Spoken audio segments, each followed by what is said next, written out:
Hi and welcome back to my channel, The Organised Mum Lifestyle. This week I want to do a product review of the Spark Smart Modem 2. We have Wi-Fi in the Caravan and it's actually a standard install, and I was super excited that, oh my goodness, this luxury Caravan comes with Wi-Fi. So I was really excited, but I've been disappointed. It hasn't been what we thought it was going to be. I'm pretty techie, I make websites, I worked in digital marketing, so I pretty much had an idea of how to set it up. I managed to configure it, I managed to get it to work and follow all the instructions, but what we found is it's not compatible in New Zealand. So it's an Australian Wi-Fi system, and we've seen a lot of reviews that said it doesn't work properly in New Zealand. We had a Spark data SIM, which we actually used in these ones. And we installed it inside our Australian Wi-Fi hub that came with the Jayco, and it just wasn't working properly. Maybe I need some technical support with that one, but anyway, we had an opportunity to trial one of these Spark Smart Hub modems. What I like about it is that we can connect it up into the space where our Wi-Fi is. We haven't actually taken out the old Wi-Fi because I haven't given up on it yet, hence the trial with the Spark Hub. But what I do like about it is its size. It fits perfectly into the cupboard, and what we managed to do was wire it into the 12 volt, which is what the previous Wi-Fi ran on. So that meant when we were off grid, we could run it off the battery. So this meant we could have Wi-Fi all the time. The other thing I like about it is we can take it into the house and we can plug it into a normal plug. And we can obviously plug it into a normal plug if we're on power in the Caravan. This came into its own. We had this in the Caravan and we trialled it whilst we were on our 5-week tour of the South Island. And then after we got back, we had big cyclones that hit Auckland. We had flooding and then we had a cyclone. And we live Auckland, but we're a little bit rural, and we lost power for 2 days and we lost internet for a week. We had no fibre, something to do with the fibre cable getting damaged in the cyclone. So we brought this into the house and we successfully managed to run the internet on and off for the whole week. It was quite good. It wasn't perfect though. Now I think a lot of that is to do with the data SIM that we had. We have a data SIM and we had a cap on how much data we can use, and that was so that we didn't always use it too much, and we were hitting that data cap too often. So we upgraded, then we upgraded, and it got a little bit ridiculous, and I think that's probably my only limit.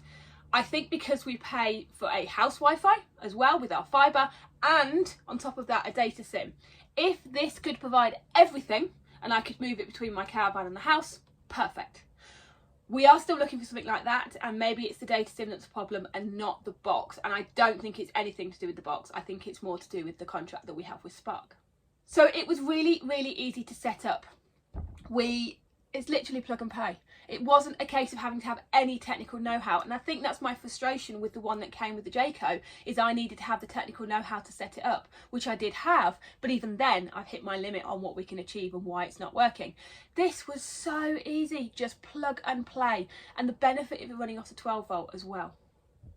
As we travelled around the South Island, we went to lots of different places, and as long as we had phone signal, we had Wi-Fi signal, which was fantastic. It worked on the 4G network, so even on some of the west coast of the South Island, we had some good signal, but yet if we didn't have phone signal, we didn't have Wi-Fi signal.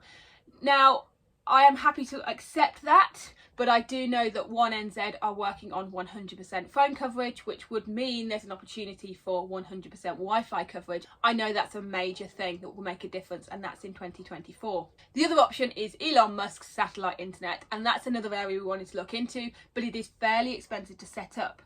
One of the things that we noticed with this is that we could have internet when we were on the move.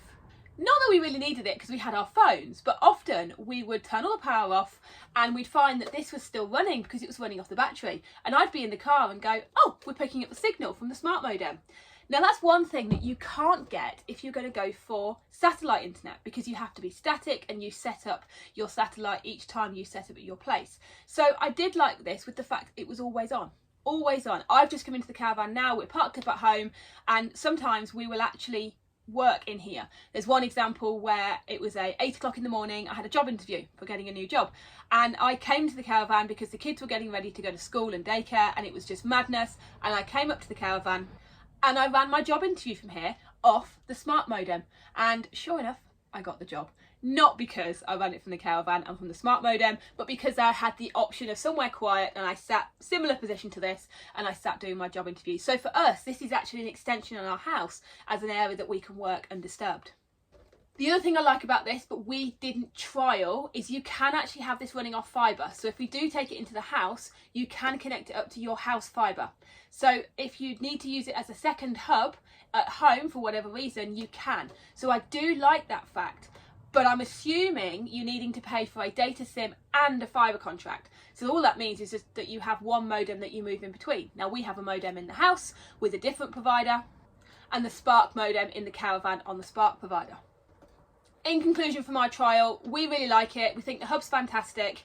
I do think it's a stopgap for what's going to happen next with all over coverage around New Zealand, and I think possibly satellite internet might be the future. My only challenge is having to have an internet at home and one in the Caravan. I want something that will work for both, that I don't have to pay 2 sets of $80 a month, because that really does add up. But I think as a stopgap it was fantastic. We've certainly used it. We do need to get more data on our contracts, maybe unlimited. I've got that within my phone. I can highly recommend it. If you're tethering to your phone, do you need one? Not sure. One of the reasons we had it was that the kids' iPads could be connected. They're not having to wait to tether to mum and dad's phones all the time, and it's always on. And as I said, we could also use it as a second office, and it was always available.